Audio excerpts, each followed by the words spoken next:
చంద్రబాబు నాయుడికి ఇంటిగ్రిటీ లేదు, అంటే సొంతంగా పనిచేసే ఇది లేదు, వ్యక్తిత్వం లేదు.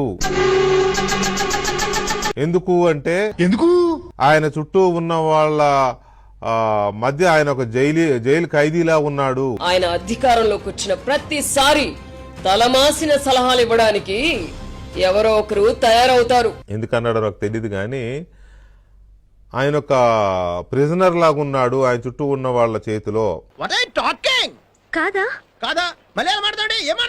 ఆయన తీసుకునే నిర్ణయాలు సొంత నిర్ణయాలు తీసుకోలేడు మొదటి నుంచి కూడా. ఆయన చుట్టూ ఉన్న వాళ్ళ కోసం తీసుకుంటాడు.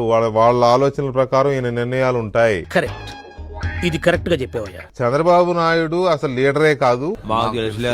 చంద్రబాబు నాయుడు అనే వ్యక్తి ఎక్కడ పుట్టాడు, ఎలా పుట్టాడు,